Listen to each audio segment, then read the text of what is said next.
여러분들이 첫 번째 1회 때 제일 고생하고 생각을 많이 하게 하는 게 4월 달에 시험을 보는데 중간고사 기간하고 겹칩니다. 근데 여기서 갈등을 하겠죠. 중간고사를 학점을 높여야 되나 아니면 기사 시험을 포기해야 되나, 둘 다 잡을 수 있을까라고 생각을 합니다. 현실은 하나만 잡을 수 있는 게 현실입니다.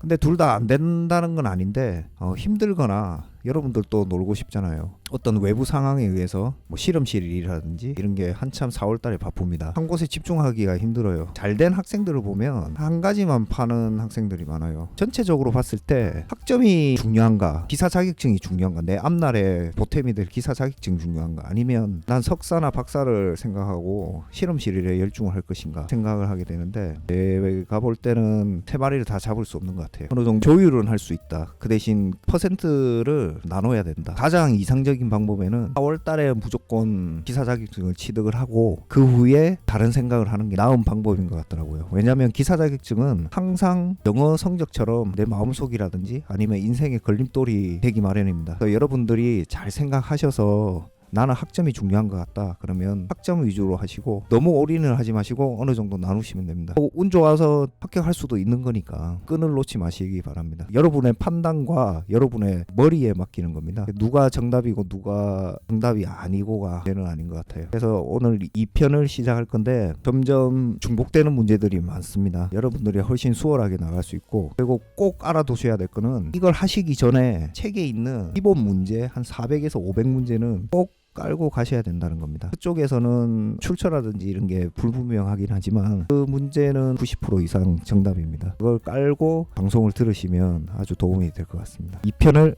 시작하죠. 2편으로 찾아 마이크 설정이 1편 때 잘못 설정을 해가지고 어눌해요. 지금은 자다 일어나서 더 어눌합니다. 2편은 빨리빨리 나가서 저도 편집이 쉽게 하고 빨리 공부할 수 있게끔 제가 만들어 드리겠습니다.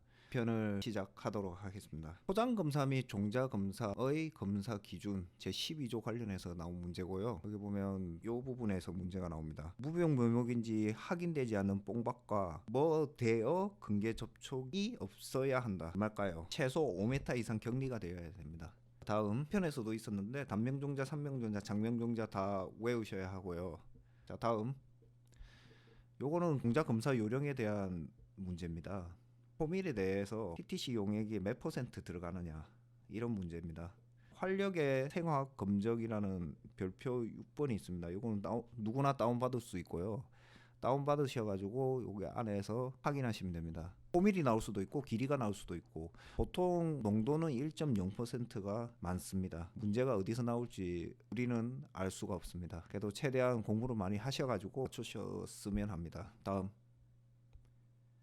재배학에 대한 문제인데 1편에서 발화세 문제가 나왔었습니다. 2편 지금은 발화시가 무엇이냐, 295페이지에 있는 내용입니다. 발화시라 것은 발화한 것이 처음 나타난 날을 발화시라고 합니다. 발화시작이라고 외우시면 됩니다. 다음 요거는 약간 복잡한 문제예요. 다 설명드리기는 좀 힘들 것 같고 제가 아는 내용들만 설명을 드릴 겁니다. 약물생리에 대해서 처음부터 끝까지 다 불관, 체관 이런 거부터 생장 조절 물질까지 다 아셔야 되는 내용들이기 때문에 공부를 좀 하셔야 되고요. 이건 잘못됐습니다. 재배학 원론이 아니고 작물 생리학에 나오는 문제입니다. 제가 정정하도록 하겠습니다. 향문사 작물 생리학의 3 영양기관의 생식기관 이쪽에 나온 문헌입니다. 이게 뭐냐, 식물의 꽃눈 분화를 촉진할 수 있는 방법들을 나열을 하라는 거였어요. 몇 가지를 써야 되는지는 저도 잘 모르겠는데 보통 2-3개 이 정도로 써라고 합니다. 양이 많을 때는 한 5개 정도 써라고 하고요. 여기에서 보면 꽃눈 분화 촉진할 수 있는 방법은 줄기를 수평으로 유인하거나 환상박피를 하는 겁니다. 환상박피라는 것은 이렇게 환상으로 나무를 박피를 하는 거예요. 껍질을 벗겨내는 겁니다. 왜 이렇게 하느냐, 여기에 보시면 껍질을 벗겨내는 부분은 체관이 있습니다. 체관이 있고 안쪽은 물관이라는 게 있습니다. 이 체관을 벗겨내버리면 여기서 잎에서 동화산물을 생산을 해요. 광합성에 의해서 쪽으로 내려와서 뿌리 쪽으로 가서 원활하게 해야 되는데, 이거를 환상박피를 하게 되면 내려가지는 못해요. 동화산물이 이쪽에서 머물게 됩니다. 그렇지만 물과는 박피를 하지 않기 때문에 물은 통하게 됩니다. 이 축적된 동화산물에 의해서 꽃이 빨리 피게 됩니다. 이게 환상박피의 원리고요. 저는 간단하게 얘기했지만 물관 체감부터 해서 많은 것을 공부를 하셔야 됩니다. 토마토의 경우 저겹이나 애가를 제거하면 꽃눈 형성이 촉진된다고 합니다. 이 부분이 애가라고 합니다. 애가를 제거하게 되면 꽃눈 형성이 촉진되게 합니다. 실제로 토마토에서 하고 있고요. 저겹은 뭡니까? 잎을 자르는 겁니다. 꽃이 빨리 펴서 과실이 빨리 맺게 됩니다. 그리고 영양생장 억제 물질이 있습니다.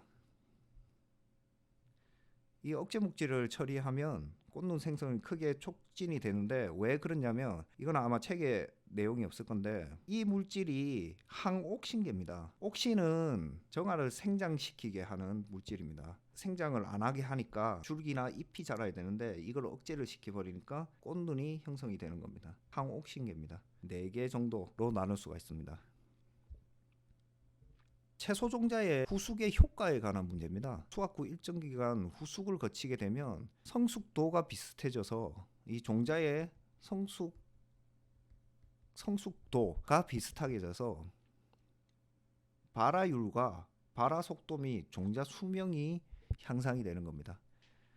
후숙의 효과는 무엇인가는 문제일 거예요. 발화율, 발화 속도, 종자 수명이 좋아진다. 이렇게 답을 적으시면 될 것 같습니다. 이거는 재배학 원론 281페이지에 있는 내용입니다. 다음 육종학 문제인데 공무원 시험에 단골 문제입니다. 여교배를 성공하기 위한 구비 조건입니다. 이분들이 구비 조건은 이렇게 된다라고 외쳤습니다. 만족할 만한 반복친이 있어야 된다. 그리고 이전 형질의 특성이 변하지 말아야 된다.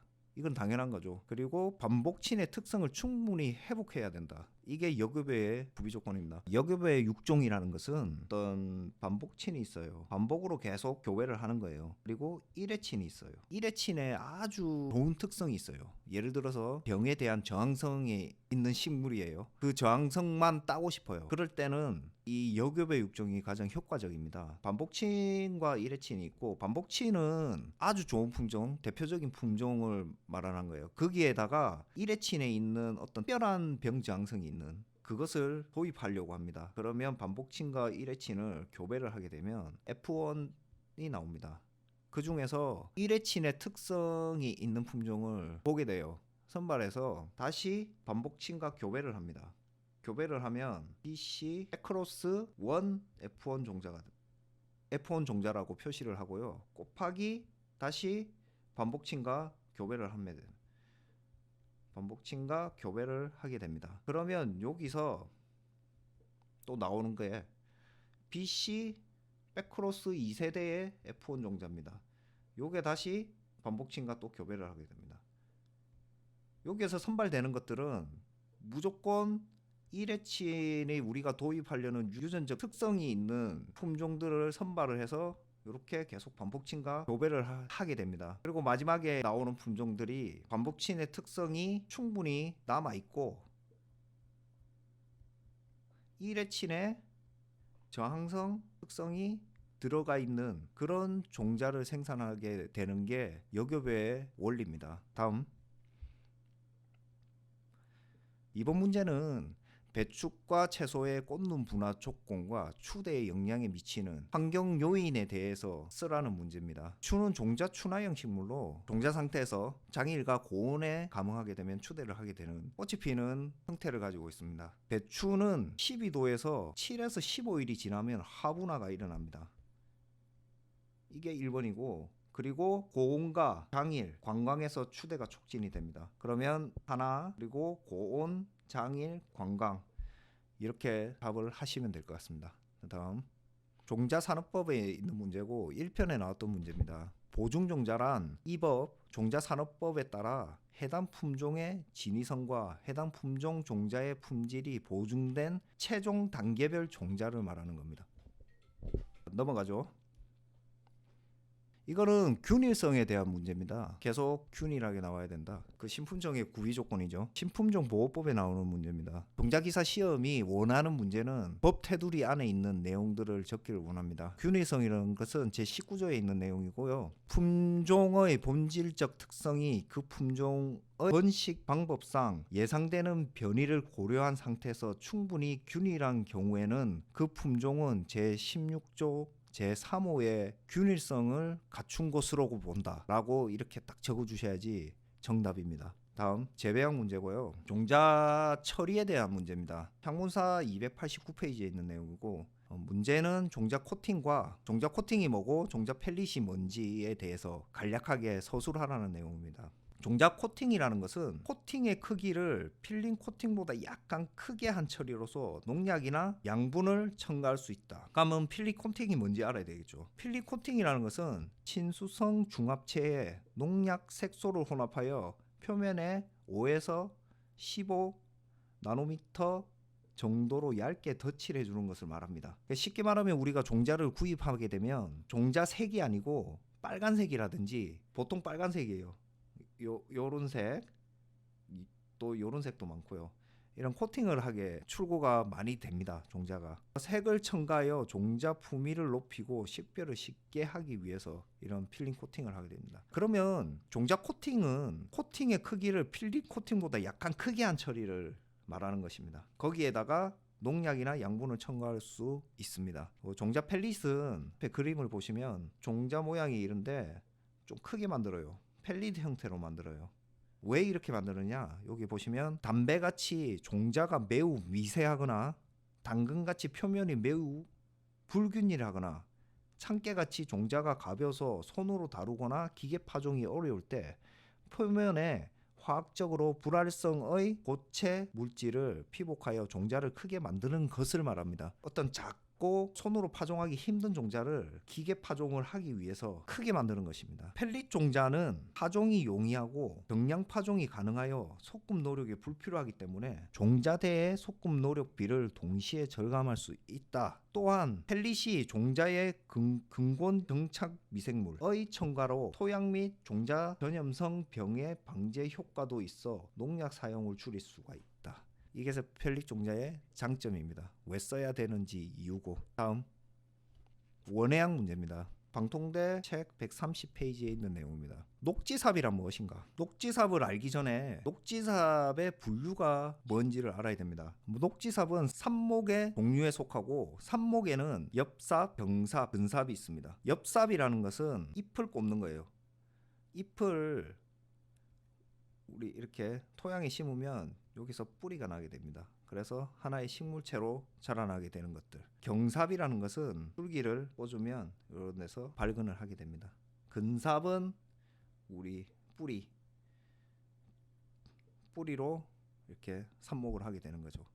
문제는 녹지삽이라는 거죠. 녹지삽은 삽목 중에 경삽 중에 녹지삽이 있습니다. 여기에 보시면 경삽은 연한 새순을 이용하는 신초삽, 그리고 당해년도에 생산하는 유연한 가지를 이용한 녹지삽, 그리고 여름이 지나 일단 생육이 중지된 약간 굳어진 상태를 가지를 잘라 이용하는 숙지삽, 좀 오래된 가지, 그리고 휴면 중인 가지를 잘라 이용하는 휴면지삽, 이 총 4가지가 있고 문제의 답은 녹지삽이죠. 녹지삽은 당해년도에 생장하고 있는 유연한 가지를 이용하는 삽목을 말하는 겁니다. 당해년도에 생장하고 있는 유연한 가지를 이용해서 삽목을 하는 걸 녹지삽이라고 합니다. 다음 재배학 315페이지에 나오는 문제입니다. 이제 공정 육묘, 플러그 육묘라 그러죠. 이 자동화 육묘 시설의 장점은 무엇인가? 장점에 대한 문제입니다. 장점을 몇 개 적으시오? 3개 적으시오? 4개 적으시오? 이런 문제입니다. 4개 적으라면 4개만 적으시면 되고 3개 적으라면 3개만 적으시면 됩니다. 더 이상 적지 마십시오. 공정 육묘, 플러그 육묘의 장점은 단위 면적에서 모의 대량 생산이 가능하다. 그리고 모든 과정이 기계화로 인건비와 생산비를 절감할 수 있다. 정식묘의 크기가 작아져 기계 정식이 용이하고 인건비가 감소한다. 모 소질, 모의 건강 상태의 개선이 비교적 용이하다. 운반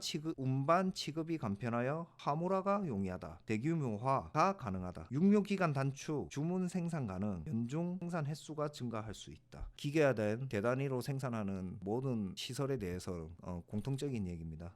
다음 종자 검사 요령에 대한 문제입니다. 이게 약간 애매한데 합성 시료라고 있습니다. 제가 아무리 찾아도 합성 시료에 대한 정의는 나와 있지가 않아요. 그렇지만 합성 시료에 대한 문구를 찾아보면 크게 이렇게 두 가지로 나와 있습니다. 1차 시료의 추출법에서 어떤 1차 시료를 추출하고 1차 시료가 균일하다고 인정될 때는 혼합하여 합성 시료를 만들고 제출 시료는 합성 시료의 전부 또는 적당량으로 축분하여 봉인한 후 소집단 번호를 기록하고 종자 검정실로 송부 제출한다. 이렇게 나와 있습니다. 1차 시료가 균일하다고 판단되었을 때 시료를 어느 정도 혼합해서 합성 시료를 만들어서 제출을 한다는 내용입니다. 시료 추출 항목에서 보시면 시료 채취는 수검자 입회하여 시료 채취 원이 행한다. 가 시료 추출 밀도 및 추출량 토집단별 1차 시료 추출은 다음 기준에 따르며 합성 시료 양은 별표 2에 표 2A 제출 시료의 최소 중량 이상이어야 한다.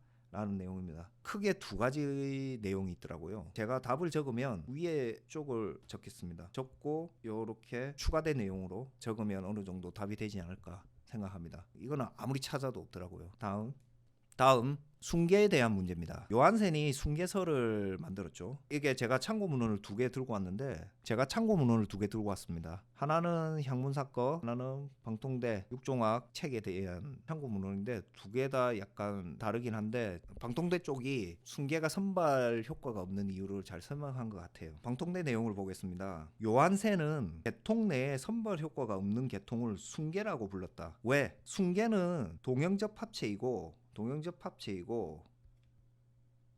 숭계 내의 변이는 환경 변이이므로 숭계 내에 선발은 효과가 없는 것이다. 정확한 정답인 것 같아요. 동형 접합체는 이미 고정된 라인이라는 것이죠. 라지 AA거나 스몰 AA 동형 접합체가까지 온 거죠. 숭계 내에서 어차피 선발 효과가 없는 것은 고정이 돼 있기 때문에 어떤 걸 선발해도 다 똑같다는 겁니다. 숭계 내에서 약간 이상한 변이가 있어요. 이거를 선발한다 하더라도 이거는 환경에 의한 변이지 유전적으로 인한 변이는 아니라는 것입니다. 그래서 선발 효과가 없다는 것이에요. 참고할 걸 들고 왔는데 F1에서 자가 수정을 시키게 되면 분리가 일어납니다. 라지 AA가 25%, 스몰 AA가 25%, 라지 A, 스몰 A가 50%가 나옵니다. 요것은 고정된 개체죠. 요것도 동형접합체입니다. 요 50% 라지 A, 스몰 A에서 다시 자가 수정을 시키면 또 분리가 일어납니다. 여기 보시면 50%씩 확률이 줄어요. 처음에는 50%가 AA가 나오고 라지 A, 스몰 A가 나오고 여기서 또 자가 수정하게 되면 25%가 라지 A, 스몰 A 그리고 여기서 또 50% 줄어서 라지 A, 스몰 A가 12.5% 그리고 F5세대 때는 라지 A, 스몰 A가 6.25% 다시 여기서 또 자가 수정하게 되면 라지 A, 스몰 A가 3.125% 그래서 이게 자가 수정하면 할수록 효과가 떨어집니다. 자, 그러면 F7세대 때는 1.6 얼마겠죠? F7이나 F8 정도 되면 거의 고정이 되었다고 생각을 합니다. 100%는 안 나와요. 왜냐? 계속 50%씩 줄기 때문에 확률상 100%는 나올 수 있는 구조는 아니라는 것입니다. F6, 7, 8, 9, 10, 11, 12, 13, 14, 15, 16 이렇게 가도 100%는 나오지 않는다는 겁니다. 숭계 문제는 숭계 효과가 없는 이유를 설명하라는 그런 내용이었습니다. 2편은 빨리 만들었거든요. 근데 녹화하고 편집하는 게 시간이 너무 오래 걸리다 보니까 최대한 빨리빨리 하려고 노력 중입니다. 일주일에 꼭 한 개씩 올릴 예정이고 너무 답답하게 생각하시지 마시고 혼자 찍고 편집하는 게 얼마나 힘든지 여러분도 아셨으면 좋겠습니다. 다음 시간에 뵙겠습니다. 끝!